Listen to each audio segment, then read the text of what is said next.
आप देख रहे हैं पब्लिक डिमांड।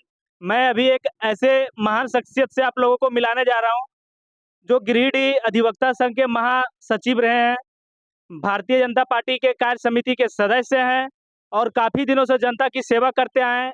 विधानसभा चुनाव का तजुर्बा है। आइए हम उनसे बात करेंगे। चुनू कांत जी हमारे साथ हैं। सबसे पहले सर आपका हमारे चैनल में बहुत-बहुत स्वागत है। जी, आपका बहुत धन्यवाद, आभार। सर आप चुनाव लड़ चुके हैं विधानसभा का, आपको काफ़ी नॉलेज होगा। क्या माहौल है अभी कोडरमा लोकसभा और गिरिडीह लोकसभा? देखिए, बात केवल कोडरमा लोकसभा का और गिरिडीह लोकसभा का नहीं, पूरे देश में एक माहौल है, वो माहौल है भाजपा के पक्ष में। पूरे देश की जनता चाहती है कि जिस तरह से देश में एक मजबूत सरकार 17वीं लोकसभा में हुआ, उसी तरह से आगे भी जो ये अभी इस चुनाव को हम लोग फेस कर रहे हैं, सामने है, इसमें और प्रचंड बहुमत से भारतीय जनता पार्टी की सरकार बने, तभी देश में जो बड़े फैसले होने, जो ऐतिहासिक फैसले होने हैं, वो तभी होगा जब एक मजबूत और स्थिर सरकार हो। मजबूत सरकार ठीक है सर, लेकिन जो भी भारतीय जनता पार्टी के पद स्थापित कैंडिडेट हैं, उनसे अगर हम सवाल करते हैं, तो वे अपनों कामों को ना गिनाकर सिर्फ मोदी के कामों को गिनाते हैं, सिर्फ प्रधानमंत्री के कामों को गिनाते हैं। आदरणीय प्रधानमंत्री अपने भाषणों में या फिर इंटरव्यू के दौरान सिर्फ उन्हीं का, अपने कार्यों को क्यों नहीं पेश कर पाते हैं या फिर उनके अंदर सामर्थ्य नहीं है? नहीं, बिल्कुल सामर्थ्य है। आप चीज़ों को ऐसे समझिए, बिल्कुल सामर्थ्य है। मोदी जी के कार्यों की चर्चा लोग इसलिए करते हैं कि मोदी जी ने कुछ ऐसे कार्य किए हैं, जो देश में 70 साल में पहले किसी ने नहीं किया। 10 सालों में आप देखेंगे कि ग्रेजुअली बड़े-बड़े फैसले लिए, है ना? अभी जब ये बहुमत की सरकार थी उनके नेतृत्व में, तो आप 370 धारा के बारे में सुने होंगे। भारतीय जनता पार्टी का एक नारा था, जहाँ हुए बलिदान मुखर्जी वो कश्मीर हमारा है। भारतीय जनता पार्टी के एजेंडे में जनसंघ के जमाने से ये बात थी।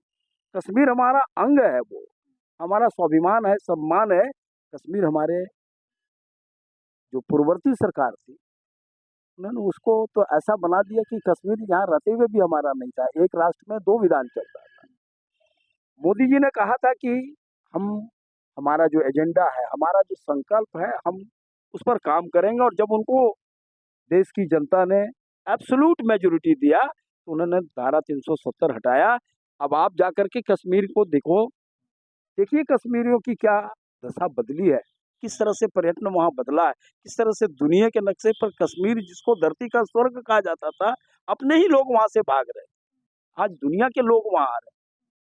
तो ये है मोदी जी का डेडिकेशन, ये है मोदी जी के कार्य करने की क्षमता, दक्षता और विजन। तो मोदी जी को ही क्यों चुने? मोदी जी को ही आखिर क्यों हम वोट दें?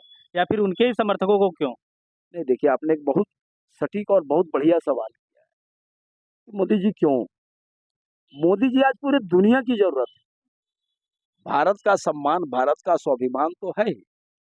अब आप एक कोई छोटा सा उदाहरण आपको हम आंकड़े के साथ बताना चाहते हैं। जो पूरी दुनिया की आबादी है, उसका 20% भारतीय है ना?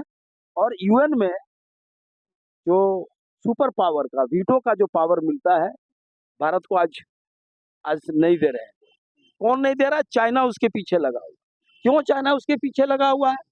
चाइना के छाती में इसलिए भी दर्द है कि भारत जिस दिन यूएन में उसको सुपर पावर का, वीटो का अधिकार मिल जाएगा, उस दिन वो जो दुनिया पर अपनी चौधराहट कर रहे हैं, जो मनमानी कर रहे हैं, वो उनका मिलना बंद हो जाएगा। वो बंद हो जाएगा वो। और जो लोकतंत्र में जो वाजिब चीजों पर जिसका समर्थन होना चाहिए, मोदी जी करते हैं, भारत करते हैं, अब भारत करने लगा है। आपको याद दिलाए, यही यूएन में भारत को सीट मिल रहा था, उसमें देश में आदरणीय नेहरू जी प्रधानमंत्री थे। जवाहरलाल नेहरू जी ने कहा कि नहीं, हमको नहीं, चाइना को दे दीजिए। और वही चाइना आज भारत को कभी आंख दिखाता है, कभी उंगली करता है। मोदी जी जब आए तो चाइना अपने औकात में आ गया है। उसको पता है कि अब उनकी चौधराहट नहीं चलेगी, नरेंद्र मोदी जी का सरकार है। अब हिंदुस्तानियों को दबाया नहीं जा सकता है। एक समय था जब हिंदुस्तानियों को कोई सुनने वाला नहीं था। यूएन में जाना तो उनकी बात, तो सुपर पावर मिलना तो बड़ी बात, कोई सुनता नहीं था। भारत रोता था, गिड़गिड़ाता था, उनकी बात को नजरअंदाज कर दिया जाता था। आज भारत जब बोलता है तो दुनिया सुनता है।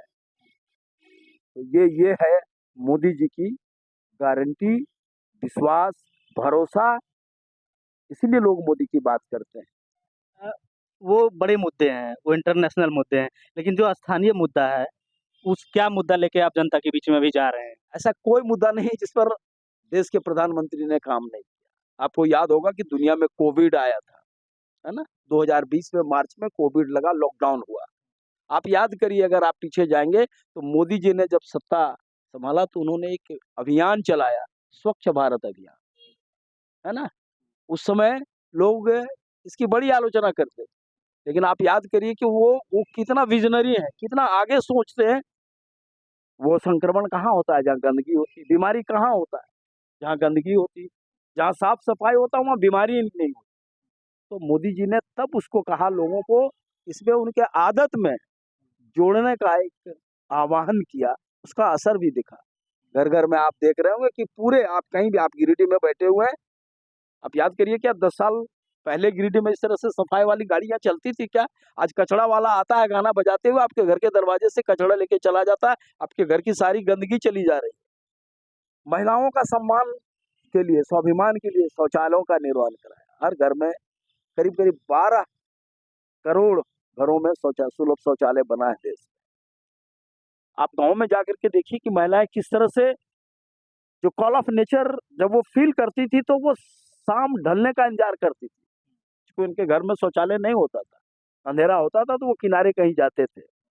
कई बार उनको बड़ा आत्मसम्मान पर चोट लगता था कि क्या हम ऐसे जिएँगे, ऐसे ऐसे रहा जा सकता है? हमारी जो मातृशक्ति थी विशेष करके। आप समझिए कि उन्होंने कैसा योजना बनाया कि नहीं, हम हर घर में शौचालय दें। ये काम नहीं। पीने की बात आप करें तो हर घर में जल धन योजना चलाया गया, है ना? करोड़ों लोगों को प्रधानमंत्री आवास, करीब-करीब 3 करोड़ लोगों को प्रधानमंत्री आवास दिया गया। आप कल्पना करिए कि जिनके पास अपना घर नहीं होता था, वो कैसे जीवन जीते। आम आदमी के जीवन में क्या चाहिए? रोटी, कपड़ा और मकान, है ना? तो रोटी की व्यवस्था उन्होंने तो कोविड के पीरियड में ये दिखा दिया कि किसी के घरों में चूल्हा बंद नहीं होगा। लोग इसकी आलोचना करते हैं कि साहब, आप बोलते हैं कि देश आगे हो गया और आप अभी अनाज बाँट रहे हैं। नहीं, देश मजबूत हुआ है, लेकिन जो बीमार लोग हैं, जो कमज़ोर लोग हैं, उनको अतिरिक्त भोजन दिया जाता है, अतिरिक्त व्यवस्था दी जाती है। घर में जब कोई आदमी कमज़ोर हो जाता है तो उसको अलग से दूध, फल दिया जाता है कि नहीं? फिर बुखार ठीक हुआ तो उसको बंद कर दिया जाता है।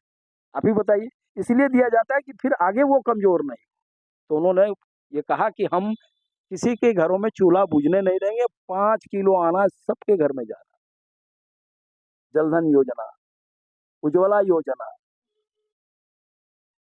हर घर में गैस का कनेक्शन, और अभी उन्होंने आयुष्मान कार्ड को तो एक नया आयाम दिया। कहा कि पहले आयुष्मान में था कि भाई कुछ उसके लिए मानदंड थे कि किन-किन लोगों को आयुष्मान कार्ड मिलेगा। अगर कोई आदमी बीमार होगा तो 5 लाख तक के लिए जो मुफ्त इलाज होता था, उसके लिए कुछ क्राइटेरियाज़ थे। सारे लोगों को वो कार्ड नहीं मिलता। अब आप सोचिए कि मोदी जी का विज़न कहाँ तक है। उन्होंने 70 वर्ष के लोगों के लिए, चाहे वो किसी जाति से हैं, किसी समुदाय से, किसी धर्म से हैं, है ना? तो उनके लिए अब आयुष्मान कार्ड बनेगा। आप कल्पना करिए, कई सारे ऐसे वृद्ध होते थे जिनको संतान नहीं होता था, या उनकी सेवा करने वाले लोग नहीं होते थे। वो बीमार पड़ता था तो आदमी भगवान भरोसे उनकी जीवन होता था। बच गए तो बच गए, अन्यथा जैसे जीना है जीना। अब वैसे लोगों का 5 लाख रुपए तक का मुफ्त इलाज होगा, चाहे वो किसी धर्म जाति के हों। मोदी जी ने क्या नहीं किया? लोग कहते हैं कि भारतीय जनता पार्टी, आप भी ये सवाल करेंगे कि अल्पसंख्यक विरोधी है। कहते हैं ना, हिंदू बात करता है, हिंदू की बात करता है। हम हिंदू की बात ज़रूर करते हैं, लेकिन मोदी जी ने उन अल्पसंख्यक समुदाय के आधी आबादी का इतना बड़ा ख्याल किया जो लोग सोच नहीं सकते। आपको याद होगा कि ट्रिपल तलाक पर जो विधेयक आया, राह चलते मुस्लिम महिलाओं को उसका पति बोल देता था तलाक, तलाक, तलाक, उसका जीवन, उसका पूरा दाम्पत्य जीवन खत्म हो जाता था। आज अगर कोई ट्रिपल तलाक उस तरह से बोलेगा तो वो जेल जाएगा। गैर जमानती दफ़ा है वो। आज उनके जीवन में क्या सुधार आया, आप जाकर के उनको देखिए। तो ऐसा नहीं है, मोदी जी ने हर क्षेत्र में काम। एक समय था जब टीका के लिए हम लोग दुनिया के दूसरे बड़े कंट्री का मुंह देखते थे, इंतजार करते थे कि कोई वैक्सीन आएगा तो मिलेगा, अमेरिका देंगे, जापान देगा तो हमको मिलेगा। मोदी जी ने कोविड के पीरियड में न केवल हर भारतीय को मुफ्त टीका दिया, बल्कि दूसरे देशों को भी मदद के लिए टीका भेजा। और जो बड़े सुपर पावर हैं दुनिया के, अमेरिका, उससे पहले टीका बना करके हर भारतीय को दिया गया। ये क्या छोटी बात है, छोटा काम है? तो आप किस क्षेत्र में, चाहे वो शिक्षा का हो, स्वास्थ्य का हो, विकास, आप सड़कें देखिए ना, दुनिया के जो बड़े बड़े जो विकसित देश हैं उनकी सड़कों से बेहतर सड़क भारत में बना है। तो किस क्षेत्र में काम नहीं हुआ है? हर क्षेत्र में काम हुआ। आप जहां नजर दौड़ाएंगे वहां पर भारत की सरकार ने काम किया है। और हम लोग इसलिए सरकार की, राज्य की सरकार की आलोचना करते हैं कि जिन पैसों को कर्ज के लिए भारत सरकार भेजती है, यहाँ की राज्य सरकार कर नहीं पा रही। आज राज्य सरकार इस तरह से लूट खसोट भ्रष्टाचार मचाई कि देखिए राज्य का मुख्यमंत्री जेल में है। लोग कहते हैं कि वो जेल भेज दिया। भाई जेल जाने लायक आप काम करेंगे तो कहाँ भेज देगा? आपको मंदिर भेज देगा? भाई जेल जाने का अपराध कोई करेगा तो अपराधियों का जगह तो जेल में ही है।